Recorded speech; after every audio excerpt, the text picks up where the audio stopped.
지난 수요일부터 3박 4일 동안 목원대학교 신학대학원 19명의 학생들과 함께 중국 선교지 연수를 다녀왔습니다.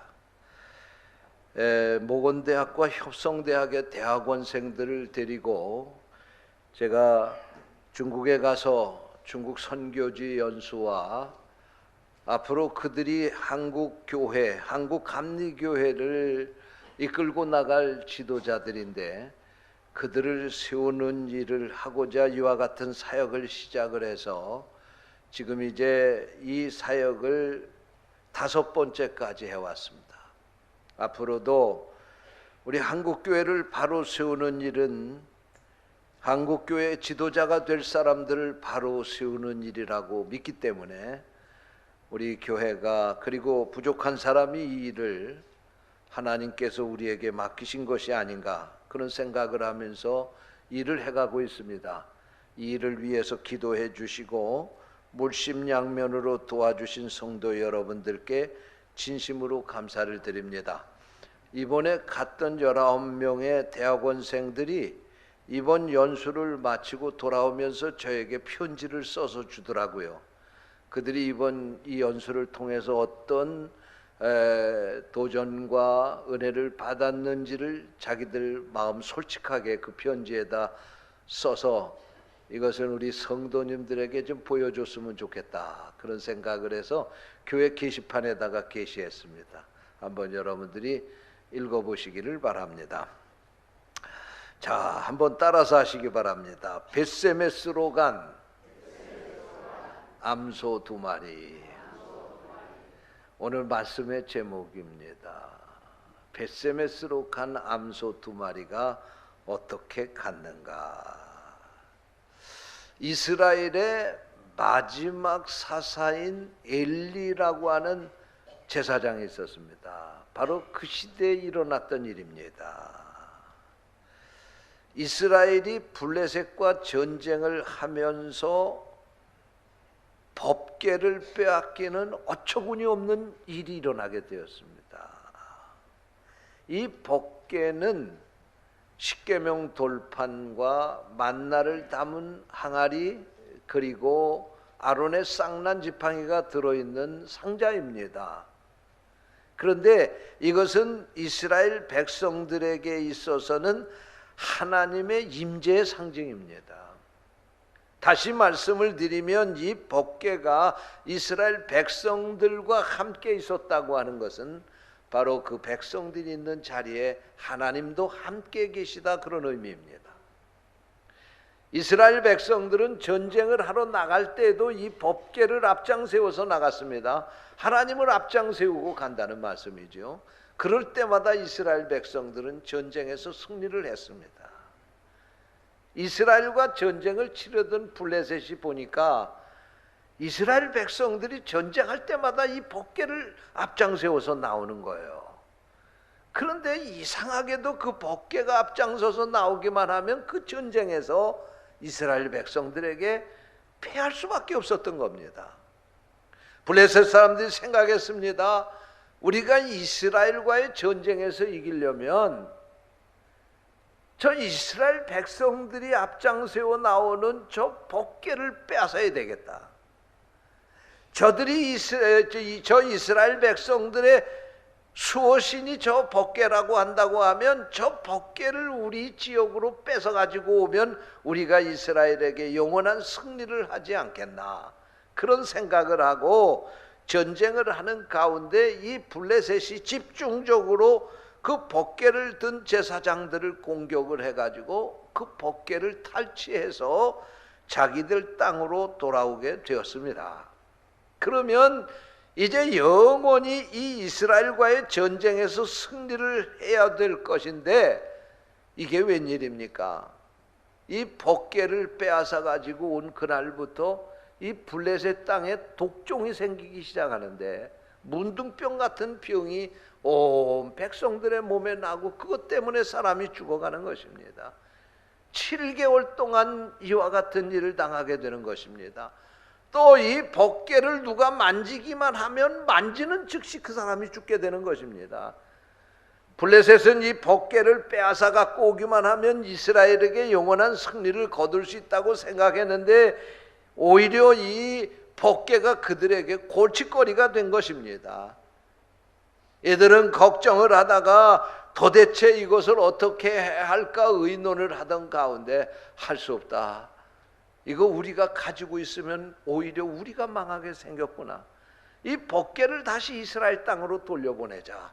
그렇게 결정을 하고 오늘 읽은 말씀에 보니까 그 법궤를 이스라엘 땅으로 돌려보내는 이야기입니다. 그런데 여기 보니까 이 법궤를 매는 짐승을 선택을 하는데 암소 2마리를 선택했다는 거예요. 그래서 이 암소 2마리의 수레를 지어 가지고 법궤를 실은 그 수레를 이 암소 2마리가 그 법궤를 지고 이스라엘 땅 벳세메스까지 도착을 하게 되었고 거기서 이제 이 이스라엘 사람들이 그 법궤를 다시 찾게 되고 그리고 암소 2마리는 그곳에서 번제물로 하나님께 드려졌다는 이야기가 오늘 본문 말씀입니다. 이 말씀을 보게 되면 벳세메스로 간 암소 2마리가 어떻게 벳세메스로 갔는지에 대해서 오늘 본문이 말씀을 하고 있습니다. 첫 번째로 따라서 하시 바랍니다. 울며 갔다. 그렇습니다. 오늘 여기 10절 말씀에 보니까 젖나는 소 2를 끌어다가 수레를 메우고 송아지를 집에 가두었다 그랬습니다. 그러니까 이 암소 2마리는 법궤를 메고 가기 전에 젖먹이던 송아지가 있었는데 이 법궤를 메고 가기 위해서 그들과 생이별을 하고 이 법궤를 메고 가게 되었다는 말씀입니다. 그러니까 오늘 본문 12절 말씀에 보니까 암소가 갈 때에 울었다 그렇게 말씀하고 있습니다.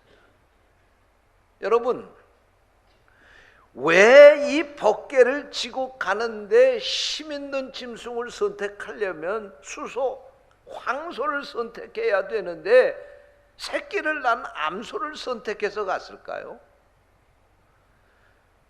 그리고 이 법궤가 순결한 것이기 때문에 순결한 것을 선택을 한다고 하면 아마 새끼 송아지를 선택해가지고 이 법궤를 끌고 가도록 해야 했을 것인데 여기 보니까 갓 새끼를 낳아서 그 송아지를 젖먹이고 있던 어미소 2마리를 끌어다가 이 법궤를 메고 가게 했다 그런 말씀입니다.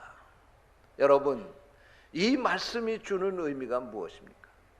오늘 우리는 법궤를 메고 벳세메스를 향하여 가는 이 암소 2마리와 같이 오늘 우리는 믿음 안에서 하나님이 맡겨주신 사명을 감당하면서 천국까지 가는 성도들인 줄로 믿습니다. 그런데 이 암소 2마리가 갈 때 울면서 간 것처럼 오늘 우리들이 믿음 안에서 살아가게 될 때 우리에게도 이와 같은 큰 아픔이 따르게 된다는 말씀입니다. 하나님이 살아계시면 왜 우리에게 이런 아픔을 주시느냐? 그리고 반문하시는 분들이 혹시 있을지 모르겠어요. 천만의 말씀입니다. 우리가 믿음으로 사는 길은 십자가의 길인 줄로 믿습니다. 오늘 여기 이 젖소의 이 암소 2마리가 이제 새끼와 생이별을 하고 이제 가슴 아파하며 울며 벳세메스로 향하여 갔던 것처럼 오늘 우리들이 믿음으로 살아갈 때 우리의 삶에도 많은 희생과 많은 아픔이 뒤따르게 된다는 말씀입니다. 성경을 보게 되면 아브라함이라고 하는 사람이 하나님의 부름을 받기 위해서 그는 고향과 친척과 아비집을 떠나야 되는 고통을 감내해야 했었습니다. 그는 믿음으로 살기 위해서 하나밖에 없는 아들 이삭을 모리아산에서 번제로 드리는 이 희생, 이 아픔을 감당해야 했었습니다. 사랑하는 성도 여러분, 그러나 우리 성도들의 아픔은 아픔으로 끝나는 것이 아니고 하나님의 예비하신 영광이 있다는 사실을 믿으시기 바랍니다. 둘째로 따라서 하시 바랍니다. 좌우로 치우치지 않았다. 이 암소 두 마리가 벳세메스를 향해서 이 법궤를 실은 이 수레를 끌고 가게 되는데 오늘 12절 말씀에 보니까 좌우로 치우치지 않고 가게 됐다. 그렇게 말씀하고 있습니다.